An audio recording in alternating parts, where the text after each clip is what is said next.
बिस्मिल्लाहिर्रहमानिर्रहीम। मेरा नाम है अदनान हनीफ मुग़ल और आप देख रहे हैं इस्लामी guide of life YouTube channel. आज की इस वीडियो लेक्चर में हम डिस्कस करेंगे कि हमने दराज पर प्रोडक्ट अपनी कैसे अपलोड करनी है और किन मराहल से गुज़र हमने अपनी इस प्रोडक्ट को मुकम्मल अपलोड करना है और इस प्रोडक्ट को अपलोड करने के लिए हमें किन स्टेप की ज़रूरत पड़ने वाली है।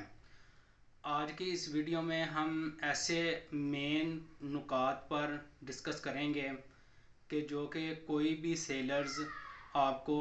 इन नुकात से आगाही नहीं करेगा। मैं अपना 5 साल का जो एक्सपीरियंस है दराज का वो आपके साथ शेयर करूंगा और मैं एज ए मुखलसन आप लोगों के साथ अपना नॉलेज शेयर करता हूं ताकि आप लोग भी मेरे इस नॉलेज से फ़ायदा हासिल करके अपना घर बैठे एज ए पार्ट टाइम या फुल टाइम इस काम को कर सकें और अपना एक अच्छा रोज़गार हासिल कर सकें और आप भी दराज पर लाखों रुपए कमा सकते हैं। ये कोई मुश्किल काम नहीं है इससे पैसे कमाना, जस्ट इसको एक अंडरस्टैंडिंग की ज़रूरत है और एक अच्छे प्रॉपर तरीके के साथ इसको अगर काम करते हैं तो इससे जो है ना हम बहुत पैसे कमा सकते हैं। और यहाँ तक कि मैं ख़ुद माशाल्लाह अल्हम्दुलिल्लाह मंथली 5 से 7 लाख रुपया मेरी सेल है और ये जो रिसेंटली अभी 11/11 सेल जो दराज की लॉन्च होने वाली है इसी महीने में, तो इस महीने में जो है ना ये जो सितंबर के महीने में स्टार्ट होती है ये सेल, नवंबर के महीने में, ये नवंबर के महीने में जब ये 11/11 स्टार्ट होती है तो माशाल्लाह मेरा इस महीने में जो है ना 10 से 15 लाख के एवरेज है हमारी सेल की। तो आप भी इस लेवल तक पहुंच सकते हैं। तो चलें हम इस वीडियो को आगे जो है ना स्टार्ट करते हैं और हम डिस्कस करते हैं कि कैसे आप भी जो है ना एक सक्सेसफुल बिजनेसमैन इस दराज पर बन सकते हैं। तो दराज पर प्रोडक्ट को अपलोड करने के लिए अगर आप मेरे इन नुकात को समझ लेते हैं तो मैं गारंटी के साथ आपको कह सकता हूं कि अगर आप न्यू हैं या दराज पर वर्किंग कर रहे हैं तो मैं इंशाल्लाह गारंटी आपको देता हूं कि अगर आप इन नुकात पर अमल करते हैं तो आपके आर्डर्स डेफिनेटली अगर कम हैं तो वो ज़्यादा आने स्टार्ट हो जाएंगे और अगर आप न्यू हैं तो आपको शॉप बनाने के फ़ौरन बाद ही एक दो हफ्ते के अंदर अंदर ही आपके पास जो है ना इसकी एवरेज 10 से 15 आर्डर की बन जाएगी और आप भी मंथली जो है ना 1 लाख 2 लाख के राउंड बाउंड अपना सेल कर सकते हैं। तो दराज पर प्रोडक्ट को अपलोड करने के लिए आपको सबसे ज़्यादा जो ज़रूरत होती है आपको टाइटल की ज़रूरत होती है। आपने अपनी प्रोडक्ट का जो टाइटल है वो क्या रखना है। अगर आप अपनी प्रोडक्ट का जो टाइटल है वो ही गलत रख देते हैं तो फिर आप खुद सोचें कि अगर कोई कस्टमर आपके प्रोडक्ट को आके सर्च करने की कोशिश करता है तो वो कैसे जो है ना आपकी प्रोडक्ट को जो है ना फ्रंट पेज पर देख सकता है। मैं आपको यूँ इसकी मिसाल देता हूँ कि अगर आपने बाज़ार से अपनी जो है ना मटेरियल की सोर्सिंग कर ली हुई है और वो आपने लाकर अपने वेयर हाउस में रख लिया है तो वो जाहिर से बात है आपका हर शॉपकीपर की ये ज़रूरत होती है और उसका यही मकसद होता है कि उसके शॉप के अंदर जितनी भी आइटम्स पड़ी हुई हैं वो सब डेली बेस पर सारी की सारी सेल हो जाएं और नेक्स्ट डे जो है वो मार्केट से जाकर न्यू आइटम्स परचेज़ कर लाकर दोबारा फिर वो सेल करना स्टार्ट कर दें। लेकिन ऐसा इसी सूरत में ही मुमकिन होता है कि जब आपकी आइटम का डिस्प्ले जो है ना वो अच्छा होता है। जब आपकी आइटम का डिस्प्ले अच्छा होगा तो वो आपकी आइटम दिन दुगनी रात चुगनी आपको ऑर्डर्स देना शुरू कर देगी। लेकिन अगर वहीं पर आपकी आइटम का जो डिस्प्ले है वो सही नहीं होगा तो वो आप जो है ना उसको उसके ऊपर ऑर्डर ज़्यादा रिसीव नहीं कर सकते। तो हम बात कर रहे थे टाइटल की, नाम रखने की। तो नाम बहुत ज़रूरी है। आपको मेरी स्क्रीन पर जो है ना ये एक इमेज नज़र आ रही होगी, यहाँ पर आप देख रहे हैं कि आपके जो हमारी जो इस इमेज में प्रोडक्ट का जो टाइटल रखा हुआ है वो ऐसे ही शो कर रहा है जैसे कि प्रोडक्ट कस्टमर ने खुद अपने पास ये आइटम रखी हुई है और ये आइटम जो है ना उसने अपने पास रख कर खुद उसके फीचर्स या खूबियाँ उसकी बयान कर रहा है कि भाई इसमें जो है ना ये चीज़ें जो है ना अवेलेबल हैं। लेकिन लेकिन अगर आपका वो ही टाइटल, आपका अगर मिसाल के तौर पर अगर आप एक लेडीज़ हैंडबैग जो है ना वो परचेज़ करते हैं और उसको जो है ना हम सेल करने के लिए अपलोड करते हैं, लेकिन आपका वो हैंडबैग आता ही फैशन की कैटेगरी में है, लेकिन आप जो है ना उसको स्पोर्ट्स की कैटेगरी में अपलोड कर देंगे, तो डेफिनेटली जब एक कस्टमर आएगा आकर जब वो दराज की वेबसाइट पर आकर जो उसको जब सर्च करेगा कि मुझे एक लेडीज़ हैंडबैग चाहिए, तो वो जो फैशन की कैटेगरी के जो बैग होंगे वो फ्रंट पेज पर आ जाएंगे और आपका जो बैग के जो आइटम होगी वो आपके लास्ट पेज पर चले जाएगी। और ये बहुत अहम पॉइंट है कि कस्टमर हमेशा 1 से 2 पेज तक जाता है और वहीं पर वो परचेजिंग करता है। लेकिन जब वो आप ज़्यादा पेजेस पर जाते हैं, ज़्यादा पेजेस पर दूर के पेजेस पर आपकी आइटम्स चली जाती है, तो उस पर ये मत सोचें कि आपको उस आइटम पर आपको ऑर्डर रिसीव होंगे। तो सबसे पहले हमारी बात है कि आपने कोशिश ये करनी है कि आपकी जो आइटम है उस पर जो है ना ऑर्डर टाइटल इस तरह का हो कि आपका प्रोडक्ट का वो अक्स बयान कर रही हो, और आपने ऐसे कीवर्ड वहाँ पर डालने हैं कि जो कि आप खुद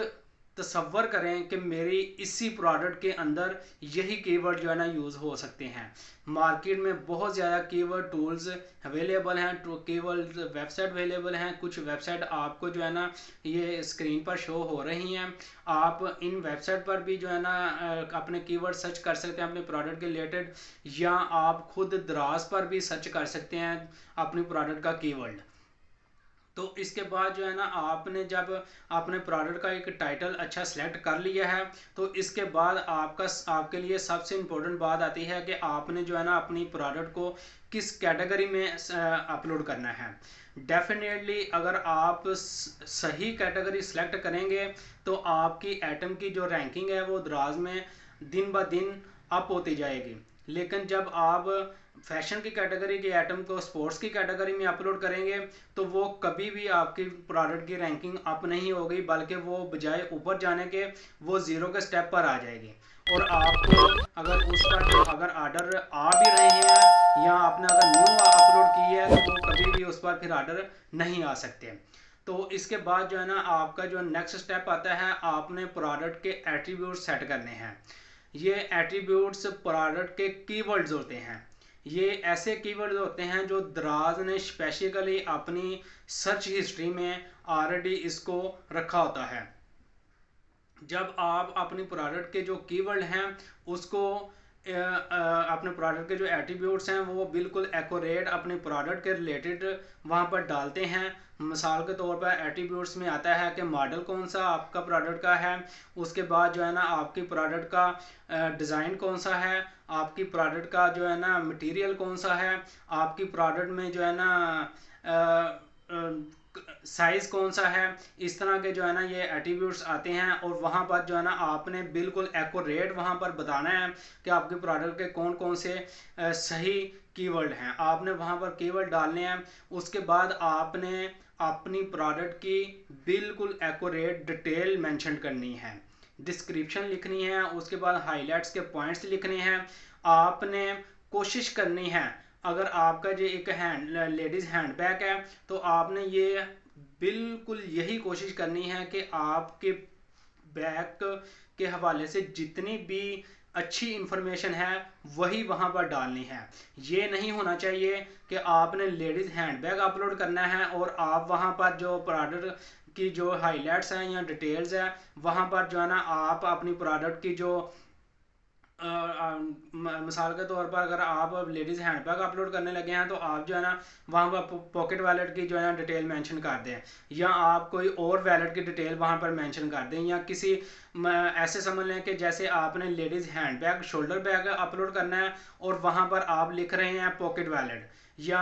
आप ये लिख रहे हैं क्लच वॉलेट, या आप लिख रहे हैं पाउच वॉलेट, या आप लिख रहे हैं एटीएम वॉलेट, या आप लिख रहे हैं CNC वॉलेट, ये इस तरह की जो कीवर्ड लफ्ज़ होते हैं ये आपकी प्रोडक्ट को बजाय अप करने के वो डिग्रेड कर देते हैं, जिससे आपकी प्रोडक्ट पर बहुत ज़्यादा बैड इफेक्ट पड़ता है और आपकी प्रोडक्ट दराज बजाय के ऊपर ले जाने के वो नीचे ले आता है और आपकी प्रोडक्ट को वो फ्रंट पेज पर कभी भी नहीं आने देता। तो इसलिए आपने हमेशा यही कोशिश करनी है कि आपकी जो प्रोडक्ट है वो बिल्कुल एक्यूरेट उसकी डिटेल मेंशन करनी है। डिटेल में आपने मेंशन ही क्या करना होता है, वो सिंपल सी चंद एक चीज़ें आपने उसमें लिखनी होती है कि इसका मटेरियल कौन सा है, इसमें आपके पास साइज़ कौन से अवेलेबल हैं, इसके पास आपके पास कलर कौन से अवेलेबल हैं, और इसके साथ आपके जो बैग है उसके अंदर कितने एटीएम कार्ड वगैरह आ सकते हैं। इसके अंदर अगर आप मोबाइल का साथ इसके साथ ऑप्शन है मोबाइल पाउच का, तो इसमें आपके पास जो मोबाइल आ सकता है इस वॉलेट के अंदर, तो वो कितने इंचेस का मोबाइल जो है ना इसके अंदर आ सकता है इजीली। और इसके बाद आपने ये मेंशन करना है कि इसमें जो है ना ये हैंडबैग का एक्यूरेट साइज़ क्या है, इस हैंडबैग का एक्यूरेट वेट क्या है, इसकी डिमेंशन क्या है। अगर इन सारी चीज़ों को अगर आप सही अपने प्रोडक्ट की डिटेल्स और हाइलाइट्स में मेंशन करेंगे तो इंशाल्लाह आपकी प्रोडक्ट को डेफिनेटली रैंक अप होना स्टार्ट हो जाएगी। उसके बाद जो है ना सबसे अहम पॉइंट जो आपका आता है वो होता है आपने अपनी प्रोडक्ट को डिस्प्ले करने के लिए कुछ पिक्चर्स अपलोड करनी होती हैं। ये बहुत अहम पॉइंट है। अगर आप अपनी प्रोडक्ट को डिस्प्ले ही सही नहीं करेंगे तो वो आप खुद ज़रा तसव्वुर करें कि आप कैसे जो है ना उस प्रोडक्ट को ज़्यादा उससे ऑर्डर रिसीव कर सकते हैं। आपको ये मैं मिसाल देता हूँ, अगर आप खुद मार्केट से जाते हैं या आप दराज की वेबसाइट पर आते हैं, वहाँ पर आकर अगर आप एक प्रोडक्ट को सर्च करते हैं, वहाँ पर जब आप सर्च करते हैं लेडीज़ हैंडबैग को सर्च करते हैं तो वहाँ पर लेडीज़ हैंडबैग 100 किस्म के लेडीज़ हैंडबैग आपको शो होना स्टार्ट हो जाएंगे। लेकिन वहाँ पर आप देखेंगे कि कुछ हैंडबैग्स जो है ना वो HD व्यू के पिक्चर्स उनकी लगी हुई है, और कुछ हैंडबैग की बिल्कुल 0 पॉइंट का जो कैमरा है उसकी पिक्चर जो है ना अपलोड हुई है। ये स्क्रीन पर कुछ तस्वीरें आपको जो है ना वो शो भी हो रही हैं। अगर आप अपनी प्रोडक्ट की जितनी अच्छी एडिटिंग कर सकते हैं, जितना अच्छा HD व्यू लेके आ सकते हैं, तो उस पर आपको उतने ही ज़्यादा ऑर्डर रिसीव होना स्टार्ट हो जाएंगे। आपको मैं कुछ ऐसी भी मिसाल दे सकता हूँ कि अगर आप एक शॉपकीपर हैं और आपके पास अगर एक कस्टमर आता है, आप एक लेडीज़ हैंडबैग परचेज लाकर अपनी जो है ना विंडो में रख देते हैं, अलमारी में रख देते हैं, और उसका जो है ना अलमारी का ढक्कन क्लोज कर देते हैं। उसका जब आप दरवाज़ा क्लोज कर देते हैं, कस्टमर आपके पास आता है, जब कस्टमर को पता ही नहीं चलेगा कि आपके पास कौन कौन सी आइटम अवेलेबल है, तो वो कैसे आप तसव्वुर कर सकते हैं कि वो कस्टमर आपको कहेगा कि भाई आपके पास वो उस दिन आप हैंडबैग लेके आए थे वो मुझे दिखा दो। कस्टमर कोई गैप का इल्म तो नहीं जानता। तो इसलिए मैं आपको ये बहुत ज़्यादा अहम पॉइंट ये बता रहा हूँ कि आपने कोशिश यही करनी है कि आपका जो डिस्प्ले है उसको बेहतर से बेहतर करने की कोशिश करनी है, और डिस्प्ले में आपने कम से कम 4 से 5 तस्वीरें लाजमन अपलोड करनी है। उसमें कौन कौन सी तस्वीरें अपलोड करनी है? सबसे पहले जो फ्रंट की तस्वीर होगी, जो फ्रंट व्यू होगा, वो आपने मेन पिक्चर्स रखनी है। उसके बाद आपने left side view, right side view और बैक व्यू, ये 4 तस्वीरें कम से कम आपने लाजमन अपलोड करनी है। ये दराज की पॉलिसी भी है, और दराज इस चीज़ को कहता है कि अपने सेलर्स को कि आप जो है ना अगर आप दराज यूनिवर्सिटी विज़िट करें तो वहाँ पर भी आपको ये पॉलिसी देखने को मिलेगी कि आप अगर अपनी प्रोडक्ट की ये 4 पिक्चर्स अपलोड करते हैं तो ज़ाहिर सी बात है जब आपके स्टोर पर कोई भी कस्टमर आएगा और आपकी वो प्रोडक्ट को ओपन करेगा तो वो आपकी प्रोडक्ट को देखेगा, तो वो देख के आपकी प्रोडक्ट को कहेगा कि भाई इसकी जो है ना फ्रंट व्यू भी मैंने देख लिया है, बैक व्यू भी देख लिया है, साइड व्यू भी देख लिया है। तो वो डेफिनेटली वो कहेगा कि यार ये जो है ना एक अच्छा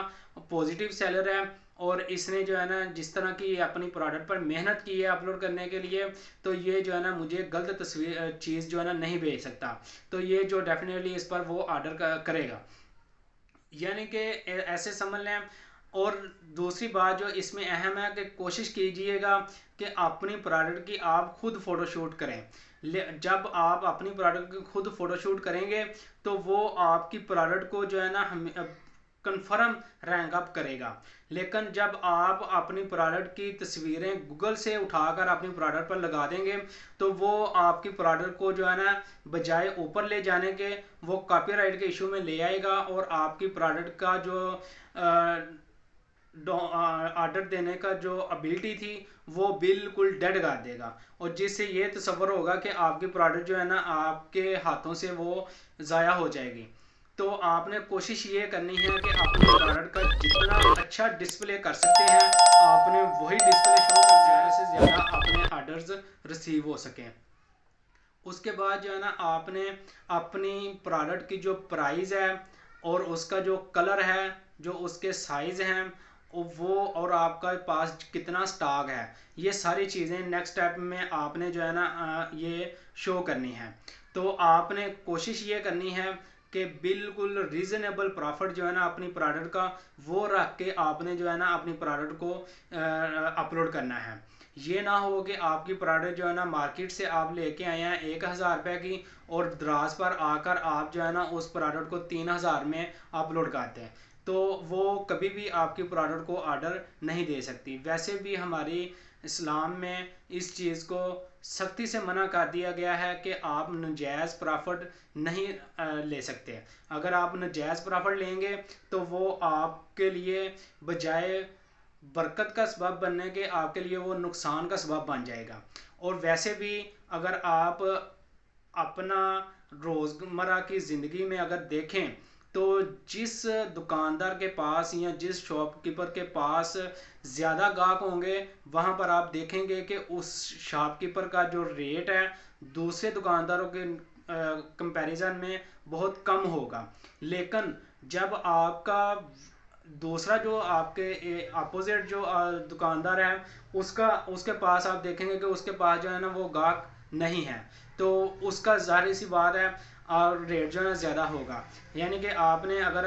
लेडीज़ हैंडबैग बाज़ार से परचेज़ किया है 1000 रुपये का और आपने जो है ना उसको 3000 में अपलोड कर दिया है तो वो डेफिनेटली आपको जो है ना वो 1-2 ऑर्डर आएंगे। और आपने अगर वो 20 पीस बाज़ार से जो है ना परचेज़ करके अपने वेयर हाउस में रखे हुए हैं तो वो आपका रोज़ का 1-2 पीस जो है ना वो निकलेगा। लेकिन इसके अपोजिट अगर आप देखें, अगर आप वही प्रोडक्ट जो है ना अपनी दराज की कमीशन निकाल कर अपना जो है ना 100-150 रुपया जो है ना अपना प्रॉफिट रख के कोई 1500 के राउंड बोन इसको अपलोड करते हैं तो आपका वही आइटम जो है आपको जो है ना डेली के 15 से 20 ऑर्डर जो है ना आपको डेली के दे सकती है। और आप वो खुद देखें, अगर आप 2 ऑर्डर लेते हैं तो आपको जो है ना उस पर आपको ज़्यादा से ज़्यादा 1000 रुपया या 2000 रुपया उस पर प्रॉफिट आ सकता है। लेकिन आप इसके अपोजिट अगर देखें, अगर आपके पास उसी आइटम के 20 ऑर्डर आ रहे हों और आपने उसमें प्रॉफिट मार्जिन जो है ना अपना 200-250 के राउंड बोन रखा हो तो आपको अगर वो 20 ऑर्डर आ रहे हैं तो उसी पर आपको जो है ना 4,000-5,000 के राउंड बोन आपको प्रॉफिट उस पर हो सकता है। और इसकी वजह ये बनती है कि आपने जो है ना उस पर अपना जो प्रॉफिट रेशियो है वो बिल्कुल एक रीज़नेबल अमाउंट में रखा है, जिससे जिससे ये फ़र्क होता है कि कस्टमर देखता है कि यार ये बाज़ार से अगर हम लेने जाएं तो उस पर जो है ना हमें अपना टाइम भी स्पेंड करना पड़ेगा और अपना जो है ना जाना भी पड़ेगा और अपनी गाड़ी का पेट्रोल भी खर्च करना पड़ेगा। वो इन सारी चीज़ों को देख के कहता है कि यार ये 200-300 रुपया महंगी है तो चले जो है ना हम इधर से ही परचेज़ कर लेते हैं। तो इसलिए मैं आपको यही गाइड करूँगा कि आपने कोशिश करनी है कि अपनी प्रोडक्ट का जो प्राइस है, आपकी जो पास जो क्वांटिटी है, आपके पास जो साइज़ है, आपके पास जो कलर है वो बिल्कुल एक्यूरेट जो आपके पास अवेलेबल है वही आपने अपलोड करना है। ये ना हो कि आपके पास जो है ना कलर 2 अवेलेबल हैं वहाँ पर आप जो है ना 10 कलर मेंशन कर दें तो वो जब आप कलर गलत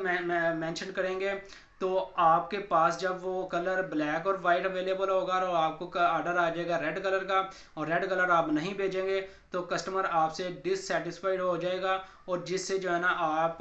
बजाय आर्डर ज़्यादा लेने के वो कम लेना स्टार्ट कर देंगे और कस्टमर आपको इस पर बैड रेटिंग दे देगा और बैड कमेंट्स कर देगा, जिससे दूसरे आने वाले कस्टमर देखेंगे कि भाई ये जो शख्स है, ये जो सेलर्स है, ये तो ईमानदार ही नहीं है, ये पॉजिटिव सेलर नहीं है, ये नेगेटिविटी करता है, इसलिए यहाँ से परचेजिंग करने का कोई फ़ायदा नहीं है। इसके बाद जो है ना हमारे पास जो नेक्स्ट स्टेप जो आता है, आपको ये जो नेक्स्ट स्टेप है, इसमें जो है ना आपने अपने प्रोडक्ट की जो सर्विसेज और वारंटी, ये दो चीज़ें मेंशन्ड हैं यहाँ पर। आपने अगर आपकी प्रोडक्ट पर कोई सर्विस या वारंटी अवेलेबल है तो आपने वहाँ पर मेंशन करनी है। अगर नहीं अवेलेबल तो आपने सिंपल वहाँ पर जो है ना उसको नो वारंटी करके नेक्स्ट स्टेप पे चल जाना है। और ये जो नेक्स्ट और आखिरी स्टेप है, ये हमारी प्रोडक्ट के लिए ये भी बहुत अहम है। तो इसमें इसमें जो है ना इस स्टेप में आपने अपनी प्रोडक्ट का जो वेट है वो मेंशन करना होता है और साथ जो आपकी प्रोडक्ट का जो डिमेंशन है वो मेंशन करनी होती है। और ये बहुत ज़रूरी चीज़ है आपके लिए भी और आपके कस्टमर्स के लिए भी और दराज की पॉलिसी के लिए भी, दराज की टीम के लिए भी। क्योंकि अगर आप अपनी प्रोडक्ट का वेट और डिमेंशन सही बताएंगे तो दराज भी आपकी प्रोडक्ट को ऊपर उठाएगा और कस्टमर को दिखाएगा कि भाई इसकी फ्री शिपिंग और इस पर जो आपको शिपमेंट पड़ रही है वो बिल्कुल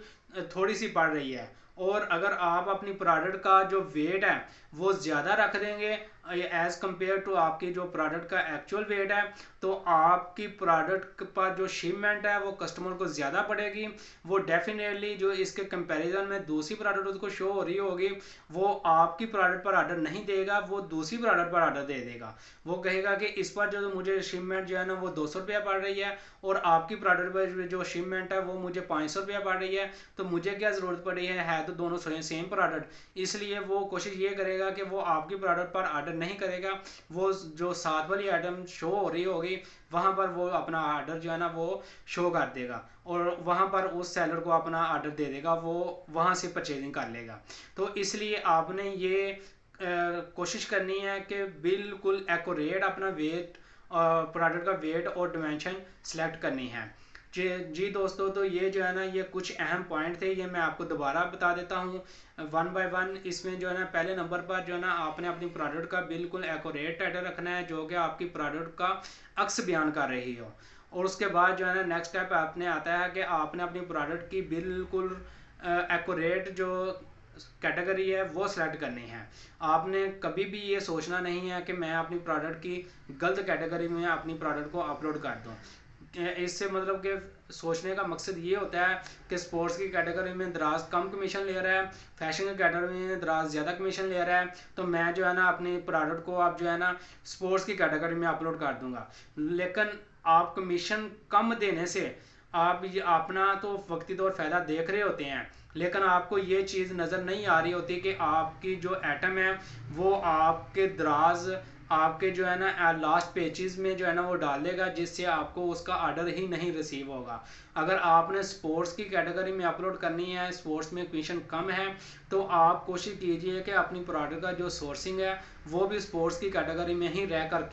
करें। अगर आपने परचेजिंग करनी है तो वो स्पोर्ट्स की कैटेगरी की कर लें, अगर आपने फैशन की है तो वो फैशन की कैटेगरी में अपलोड करनी है। इसके बाद जो है ना आपने अपनी प्रोडक्ट का एट्रीब्यूट सेट करने हैं। इसके बाद आपने अपनी प्रोडक्ट के हाईलाइट्स और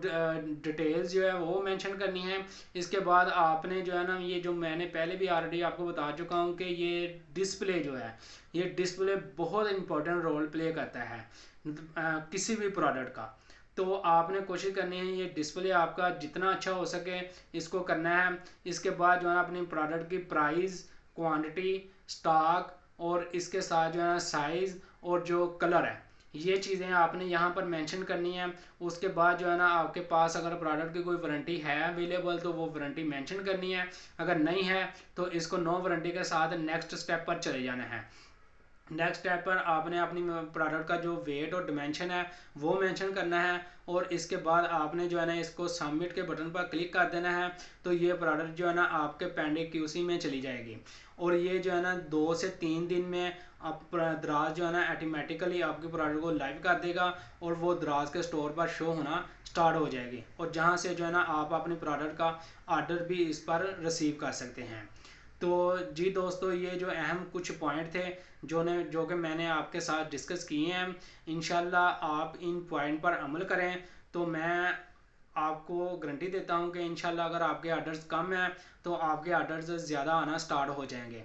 तो इसके साथ ही मैं आपसे इजाज़त लेना चाहता हूं। नेक्स्ट आने वाली वीडियो के लिए मेरे इस चैनल को ज़रूर सब्सक्राइब कीजिएगा, और घंटी के बटन को प्रेस करना मत भूलिएगा। तो इसके साथ ही मुझे इजाज़त दीजिएगा। अल्लाह हाफ़िज़।